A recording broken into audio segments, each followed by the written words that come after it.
So, welcome everybody to today's talk about op-amp stability, measurements and modeling. Thank you, Florian, for the introduction and for the invite.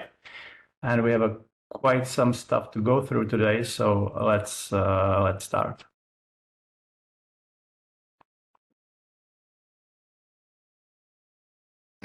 So, what and why we'll be doing today? Today, I will show you how to measure key op-amp characteristics that you need to measure in order to create a model of your op-amp that would describe the stability of your op-amp. Namely, it would be open loop gain, open loop output impedance, and input capacitance. I'll show you some of the issues that you might encounter, and hopefully you will know what to watch out for when you make the measurements yourself. Once we've done with the measurements, I'll show you how to turn those measurements into a SPICE model and how to turn the measurements into the SPICE model. Why would you want to go through all of this? Two basic reasons. One is, as with every feedback system, there's a risk of instability. If you're using op-amp with resistive loads, with not demanding application, the risk is very low. But if you have an op-amp that's working into a complex load, or if you have more advanced feedback system with another amplifier inside of your feedback loop, there's a great risk of stability issue. So you'd like to design for it before you commit to your design. And the second reason is everything is much easier and cheaper in simulation land. So if you're able to turn your real-world project in a simulation, everything is just faster and easier to progress than to build and test everything in the real world. Now, we have a conceptual model of an op-amp, with the most important part being the gain block. So the gain block represents the open loop gain of the op-amp. Preceding the gain block is a different stage and input capacitances. After the gain block, there is the output impedance that models finite impedance of the output stage. And this everything together creates an op-amp.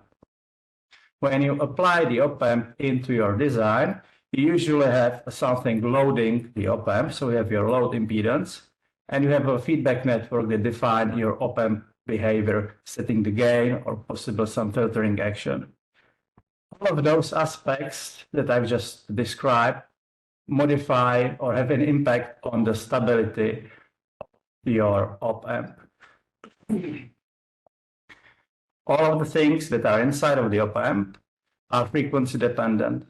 So for the model to be useful, it needs to model the output impedance, it needs to model the gain stage, and it needs to model the input capacitance. So when the model is completed, you can connect any output load or any feedback network to your op-amp and verify whether it's stable and verify whether it fulfills your design requirements.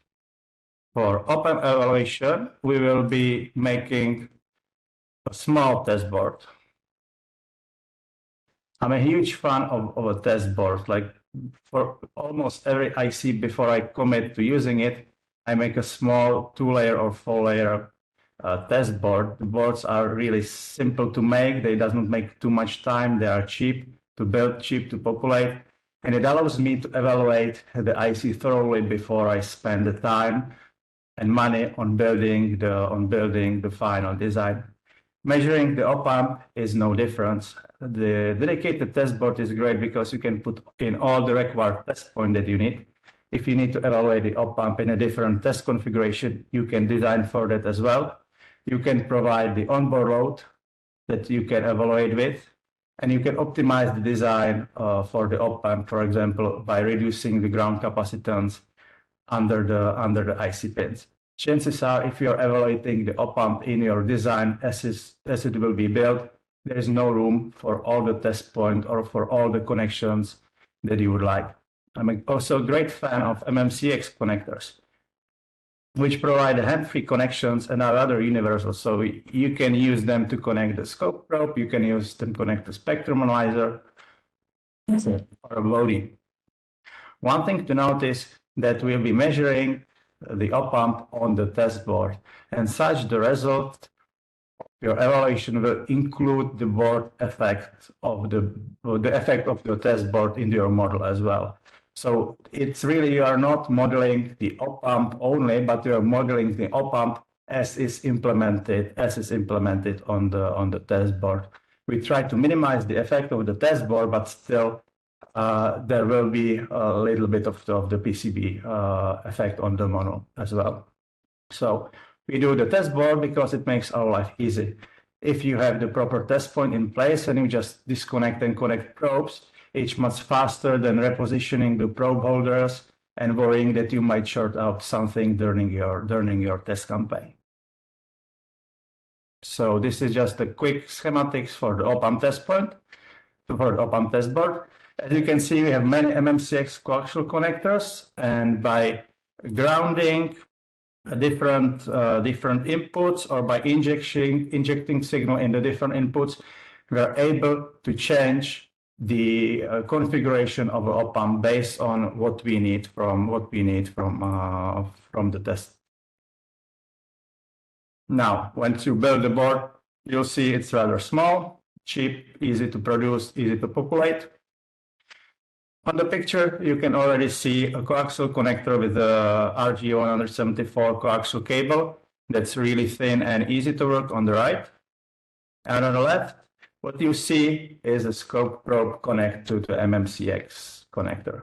One thing that I'd like to highlight is that although the MMCX connectors are really small, once you plug the probe into them, you need the room for the probe. So plan your PCB accordingly. And if you forgot to add some more space, you can always solder the through-hole variant from the bottom of the PCB and move on with your test campaign.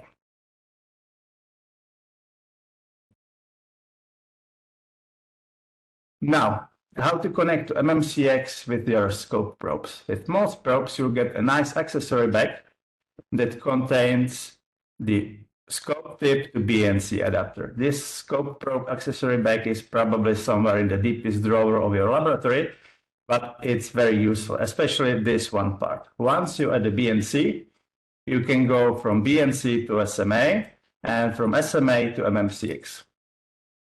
The benefit of the SMA to MMCX adapter is that it's cheap and it's readily available.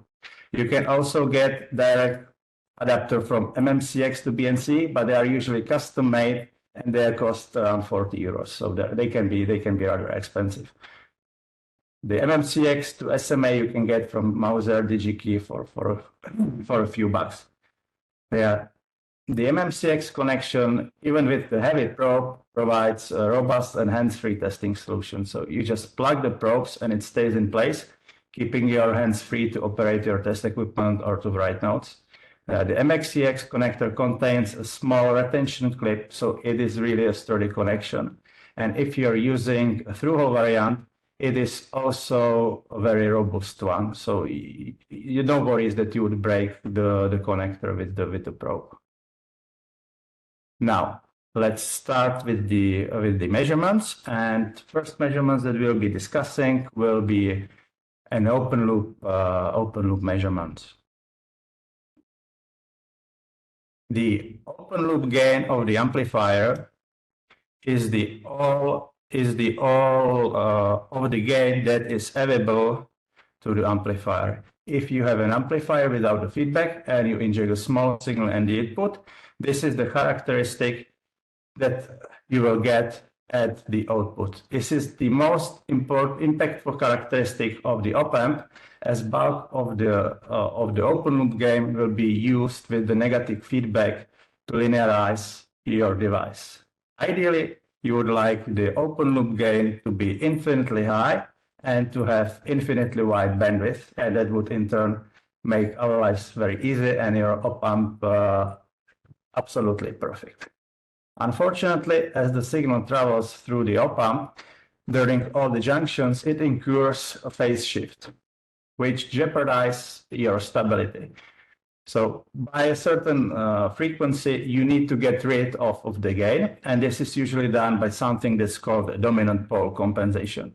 So for all of the op-amp, somewhere at a low frequency, there will be the dominant pole that starts that starts rolling off the gain.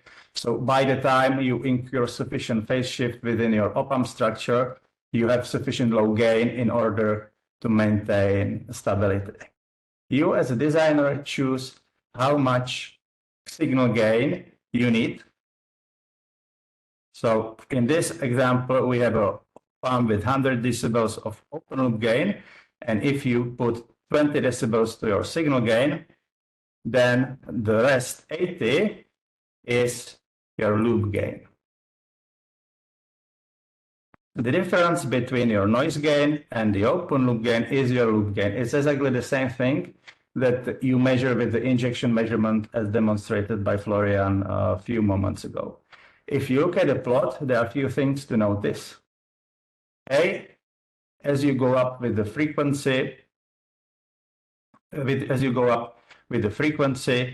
your loop gain is being reduced. So at low frequency, your op-amp behaves better than at a high frequency.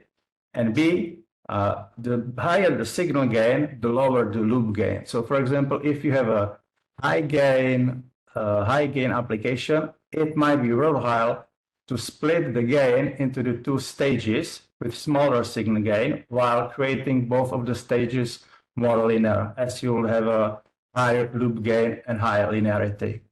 The more gain you provide to your feedback loop, the bigger the effect.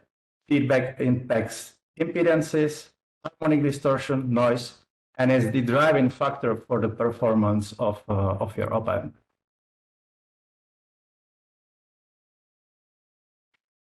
Now, as you've seen in the previous presentation where Florian was measuring power supplies, compared to the power supplies, there are quite a few differences. The biggest two are the gains are much higher and the bandwidths are higher as well. So medium fast op-amp would have a gain bandwidth of 5 to 20 megahertz. You can get much faster still.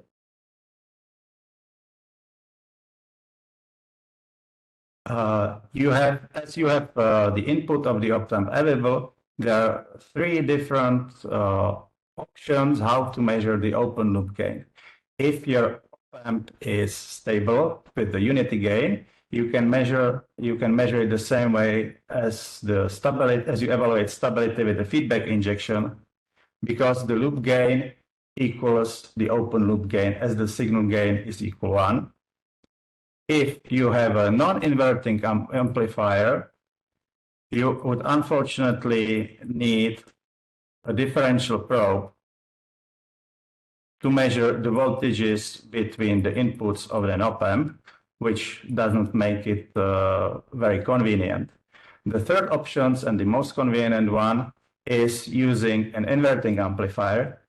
As device most convenient because the positive input is grounded, and this makes all of the measurement ground reference, and you don't need the differential. You don't need the differential probe. So this is what we'll be using for this presentation.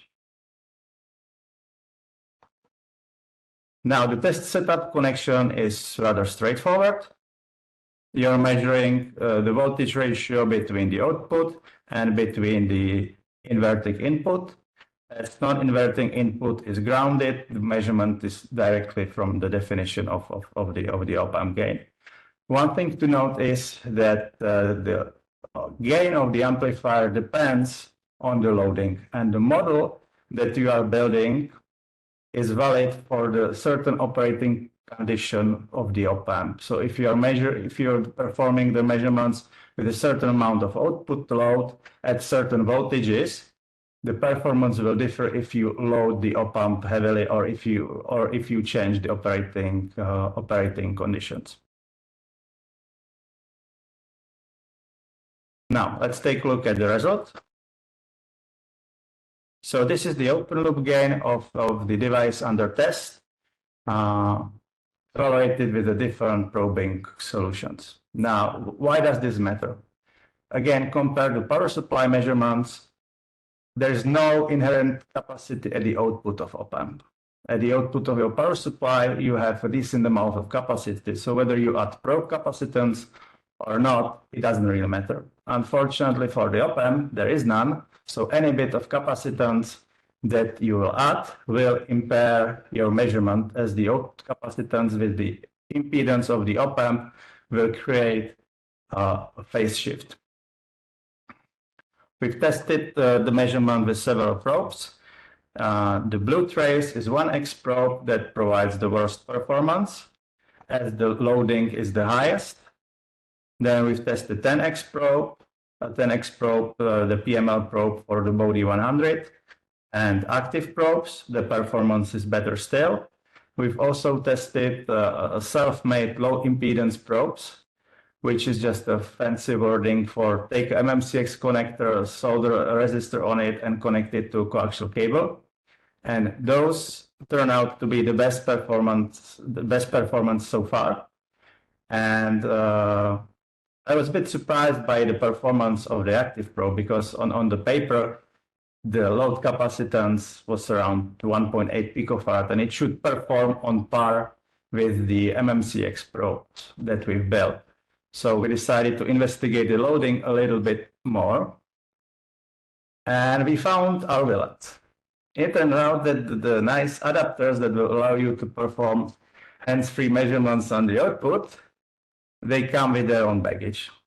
So if you spend a bit more money on the VNC to MMCX adapter, you end up with a 3 picofarad of extra capacitive loading. If you go with the cheap and affordable way, you end up with almost 6 picofarad of excess capacitance. Again, if you're connected to the output of an power supply with microfarad loading, it doesn't matter. If you're loading a pump, it does. So it does not really make sense to use the adapters with high performance active probes, because we just double the loading capacitance.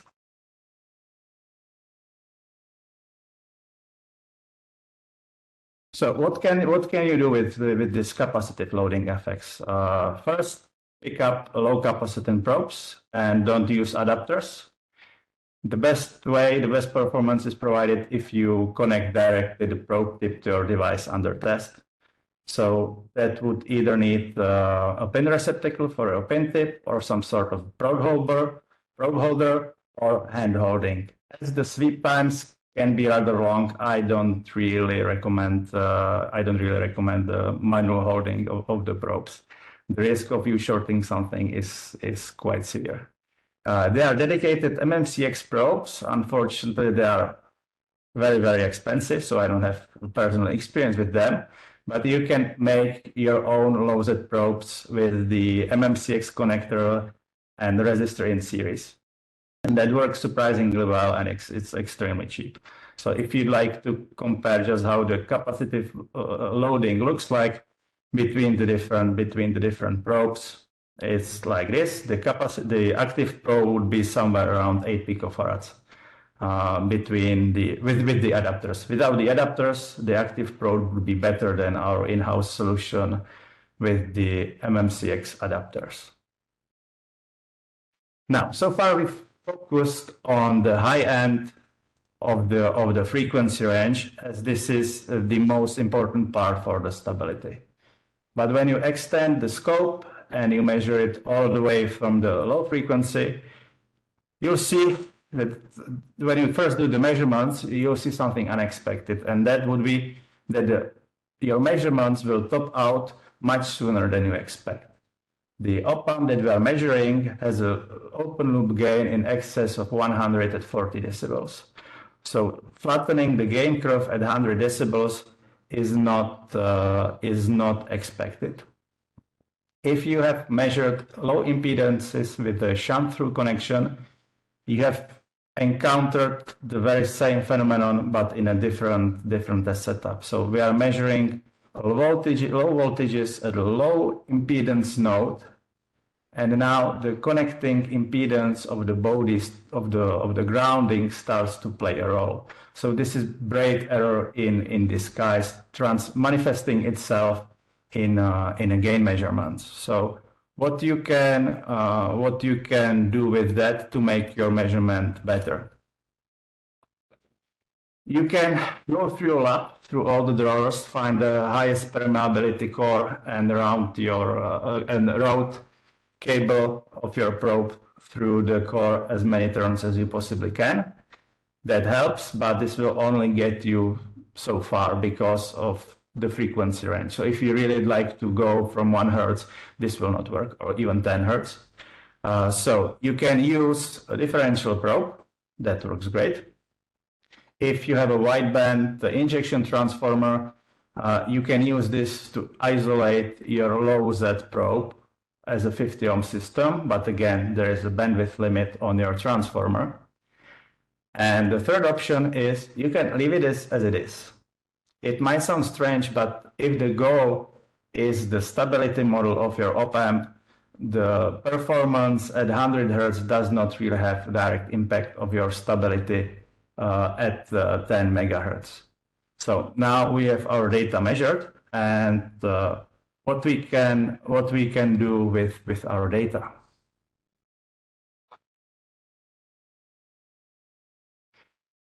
The easiest thing that we can do is use them as they are. There's a great utility from a friend and colleague of mine, Jakub Ladman. The utility is called Bode LTspice. You can find it on a GitHub.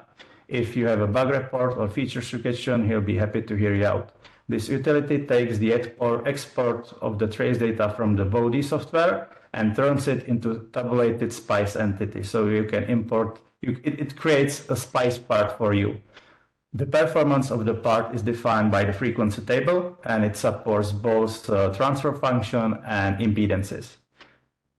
Nice thing about this solution is very convenient and straightforward. There are few downsides.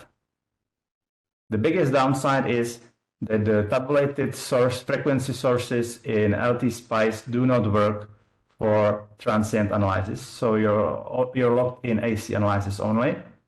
And also you cannot run tolerance analysis on your model. So the next possible step is to fit your measured data on a gain structure. If this was an impedance measurement, you could have the Bode analyzer suite to do all the heavy lifting for you and do the fitting. Unfortunately, currently it is not possible, but Florian mentioned that the gain fitting is on the roadmap. So hopefully at some point we will have this feature in a Bode as well. So you can always fit the measured data manually as long as you know how to model the poles and zeros in LTspice. If you're making your model by fitting your trace, while you're at it, you can fix the low frequency error. Usually in the part data sheet, the DC loop gain is stated, and if not, you can measure it. You can measure the low frequency loop gain with the DC measurements.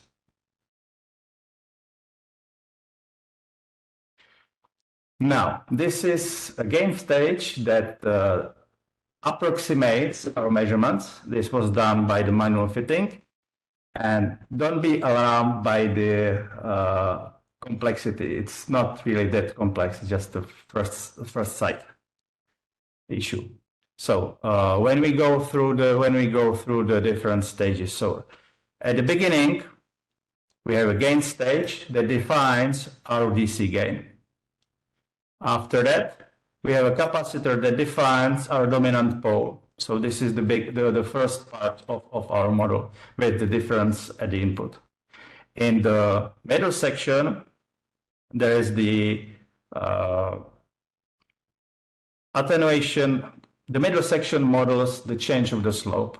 If we go back to the measurements, you will see that just before the crossover, there is an increase in a slope of the transfer function. So the middle section models the increase of the slope, and the right-hand section models basically the phase and shape at high frequency. So this has been done manually, and it took roughly 20 minutes. If you have a software that can do a pole zero analysis on measured data, you can use it, or any automated curve fitting tool that you're familiar with. Now, let's compare our results with the vendor provided data. So these are our open loop measurements. The black trace is as measured from the Bode. The blue trace is datasheet performance as from digitized plot in a datasheet. Red trace is a vendor model, and brown trace is our fitted model. As you can see, we got a decent correlation. Let's zoom in on a high frequency performance and now include a phase. And again, we can see good correlation between our measurements and vendor provided data. As we have demonstrated, there is a high sensitivity on the capacitive loading. So it depends very much on how you've measured the loop gain, how the vendor measured the loop gain, and also there is a part-to-part variance in play. So don't expect to have exactly the same curve within a degree of a phase shift. So now when we've measured the loop gain, the next thing that we need to measure is the output impedance. Now, when op-amp is in use, the output impedance is very low because it's being reduced by the gain of the negative feedback. But for our modeling purposes, we would like to measure the output impedance as is without the feedback. So we'd like the open loop output impedance measurement. But we still need the feedback to maintain the operating point of the op-amp, to bias the op-amp to make sure that it doesn't go into saturation. So we will design an RC filter that will ideally and hopefully get rid of the gain through the feedback, thus revealing the output impedance of the op-amp. Important thing to note, all of the measurements that we've been carrying out so far have been ground reference, but the op-amp has no ground pin. So basically everything that you measure, including the output impedance, does contain a part of the decoupling network. You cannot expect an op-amp to exhibit a low impedance if your decoupling network is unable to provide a low impedance. So please make sure that you have a sufficiently low output impedance so you're able to measure the output impedance of the op-amp. If you have 470 nanofarad as the only decoupling of your op-amp, you will not be measuring the output impedance. It will be masked by the very bad decoupling that you have in place. Okay, let's take a look at the test setup.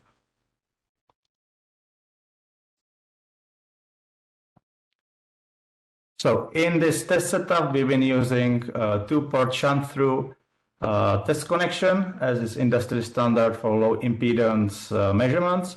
Depending on op-amps, you can get by with 1-port impedance because in some cases the output impedance can be rather high as to support the 1-port measurements. The input of the op-amp is grounded, so the op-amp tries to maintain 0 volt as its output, and the feedback is filtered through the heavy filtering of the feedback filter. My apologies for the missing values. So this one was 1 mega ohm, this one was 0 on 1 to add some damping, and 3.3 millifarad. And when we perform the measurements, we will get to the following result. As you can see at high frequency, the op-amp impedance is in tens of ohm. In the mid-band, it goes down roughly to 1 ohm. And at the low frequency, we are getting a high resonant peak, which was not expected here. We'll see, apart from the peak, we also see that there is a reduction of the output impedance with decreasing frequency, which means that in this area there is still a gain from the feedback available to reduce the output impedance. And if you crunch the numbers, you will see that the feedback filter as we have designed is not sufficient to attenuate the feedback before the feedback reaches the window of our interest frequency-wise. So let's illustrate that with a simulation. So we've imported the measure data into the LTspice with the Bode to Spice utility. The blue trace is our imported measurement. The green trace is vendor-provided model with the feedback network as we've measured with, so the 3.3 millifarad filtering with 1 mega ohm. And the red trace is stability measurement of this circuit, so basically feedback injection. And as you can see, we cross the 0 dB line around 50 Hertz, which means that up to 50 Hertz, there is still a little bit of gain, thus the impedance is being actively reduced by the feedback network. Another thing to note is that the loop is being closed by 12 dB by octave. So it's too steep of a closure for the loop, and that's what is causing the peaking. Why we have minus 12 dB slope? The reason is simple. You have minus 6 dB from the dominant pole, and we've added another 6 dB from the feedback filter. And in this region, we have both of those. So we got minus 12, and this is what is causing the peaking. You can move the feedback crossover further down to the low frequency by increasing the value, but you will still get a little bit of peaking because getting rid of 140 decibels of gain, it's tough. So usually you will get a certain amount of peaking unless you go with the crazy high values or you employ a capacitance multiplier. What you can do with the low frequency performance is similar to the open loop gain performance. You can measure the value at the DC with the DC measurement, and then you know how it looks like at the low end.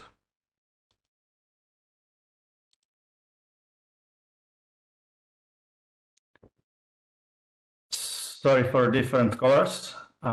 This time the green one is the device under test. The red one is the vendor-provided SPICE model with oversized feedback filter, which means 10 times the feedback resistance and 100 times the capacitance. And the blue trace is our model as fitted to our measured data. So you can see from roughly 100 Hertz, we've aimed to fit our measured data.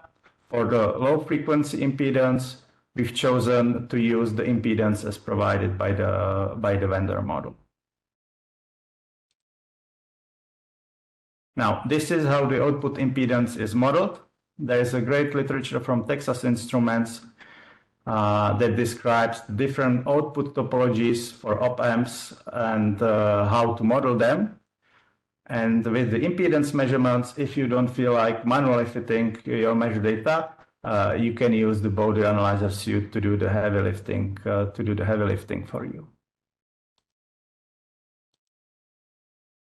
Now, the next step would be to measure the input impedance.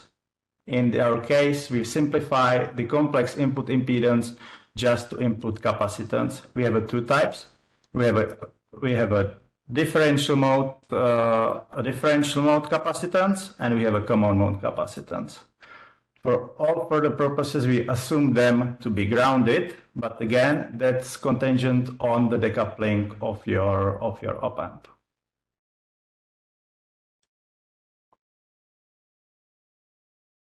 Now, for common mode capacitance measurements, this is usually done by indirect measurement by measuring the filter roll-off.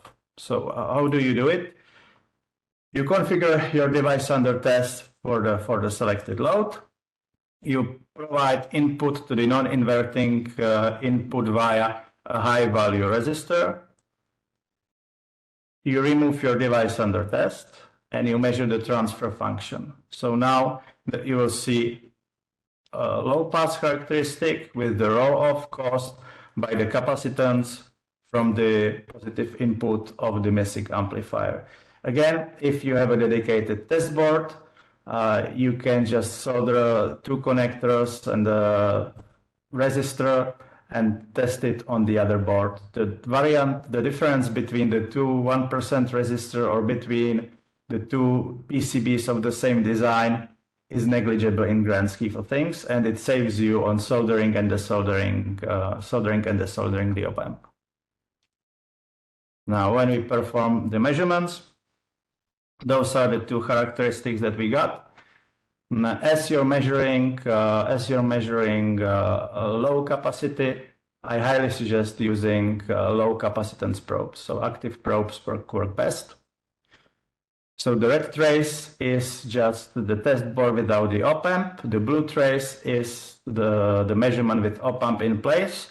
If you back calculate from the 3 dB point the loading capacitances and you subtract them, you'll get your common mode capacitance, which in this case is 1.2 pico. And also in this plot, you'll see that the input impedance can be a bit, different color. That the input impedance can be rather more complex. So as with all the models, we are performing simplification, and in this case, we are just using a simple capacitor instead of the complex impedance. So as with all models, it's important to know, yes, you're making simplification, and make sure that the simplification are not too severe to impair your simulation goal.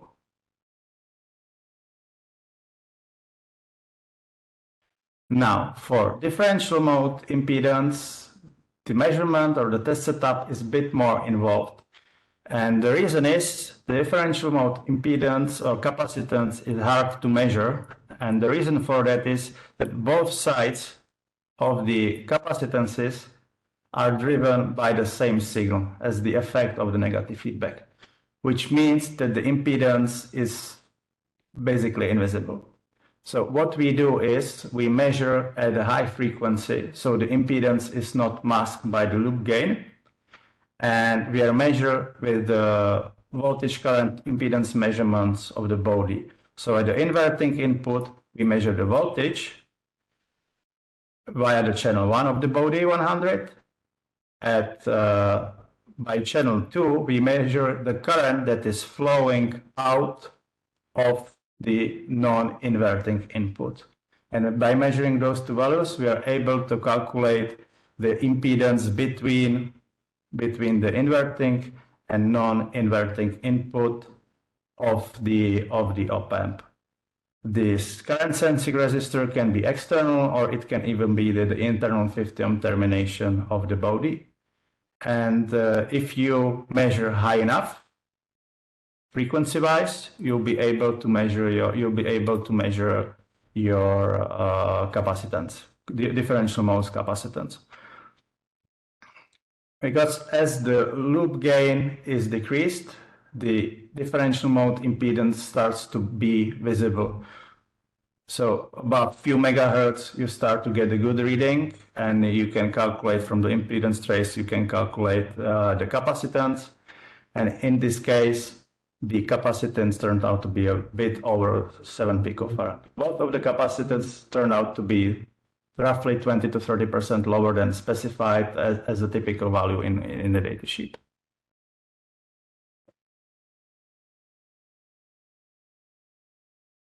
Now we put everything together.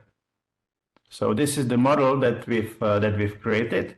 On the left-hand side, we got our common mode and differential mode capacitance. In the middle, we have our open loop gain measurement with the DC gain, dominant pole, mid-band correction, and high frequency effect. On the right, we have our output impedance measurement. This model allows you to evaluate stability of your design when you're using a complex loads, or for example, when you're designing composite amplifier with complex feedback structure. Important to note, the model is of the op-amp and your test board included. And it's a simplified model. It's not transistor level models. You create the model based on the behavior.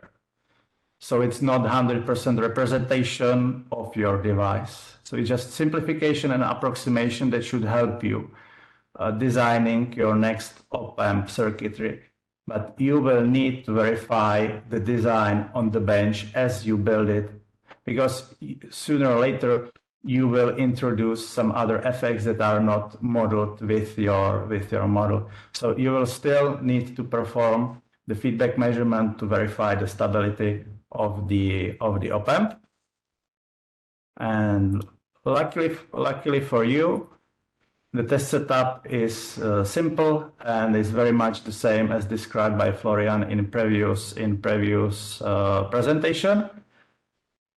As you already know, there is an issue with the capacitive loading and the output, so be mindful of the probes that they are using.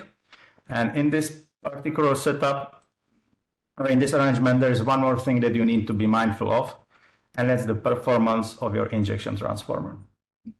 The feedback loops on the power supplies are usually much slower in terms of bandwidth. So you are working in the frequency region where the injection transformers really do work as injection transformer. But if you push the frequency up, you start to push what you require from your injection transformer, and sooner or later there will be internal resonances, and they will be visible on your feedback measurement. So this is the loop measurement, the stability measurement of the device under test with a gain of 2, if I remember correctly. The orange trace, you can see there are visible resonance peak, and this is caused by the self-resonance of the transformer. And the transformer is not working as textbook transformer anymore. And you can see that there's impact long before the resonance point. So the resonance is around 9 megahertz, but the phase starts to deteriorate much slower. The red trace is the same measurement, same test setup used with a wideband injection transformer that's been optimized for op-amp measurement.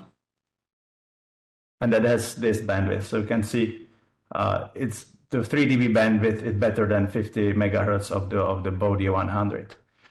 The good news is that if you already have a low frequency injection transformer, you can get a small wideband transformer from Mauser or DigiKey. If you go and search for Coilcraft or mini circuit RF transformers, you can just buy them for a few dollars. They start at few kilohertz on the low end and go to several hundred megahertz. But as you've seen through today's presentation, the low frequency is not as interesting as a high frequency. And if you have, so you might get by with just the high frequency transformers, or if you already have the low frequency transformer, you can just combine the measurement across the different ranges with a different injection transformer. And now we've reached the end for today's presentation. So if I haven't put you to sleep by now or scared you with the SPICE modeling, hopefully you should have an idea how to measure the op-amp's open loop gain, how to measure the op-amp's output loop impedance and input capacitance. You should have a rough idea of how to use the pulling started. You should have a rough idea how to turn your measurement into the model, and you should be aware of some of the pitfalls that you can encounter through your testing and modeling. The biggest one would be the capacitive loading, and the biggest one would be capacitive loading and the bandwidth requirements on your injection transformer. Also, don't forget to maintain the predefined operation point a sufficient low injection strength to avoid saturation and to avoid leaving the small signal area of your design. The final model you can use to verify your proposed design for complex loading, or if you have a design that asks for different performance that cannot be supplied by one op-amp, you can design a composite amplifier that combines the features of two op-amps within one feedback loop. Now, we have covered quite a lot of topics in a short amount of time. So if you have any follow-up question, you can reach me via email or LinkedIn. I do write something on LinkedIn from time to time, and I have an article about composite amplifier in the pipeline. So if you'd like not to miss that one, please follow me on the LinkedIn. And if you enjoyed today's presentation with a lot of spice and simulations, you might be interested in a 2 days hands-on tolerance analysis training with the LTspice. And apart from training, we also offer consultancy and custom development to our clients with focus on mixed signal design, analog design, power integrity, and simulation. And the last thing, we've used quite a few of self-made tools during this testing campaign, and we found them rather useful. So we'll be releasing them on the market through this year. And that will be all from me. I'd like to thank you all for tuning in, and many thanks to Florian and Omicron team for the opportunity to be with you here today.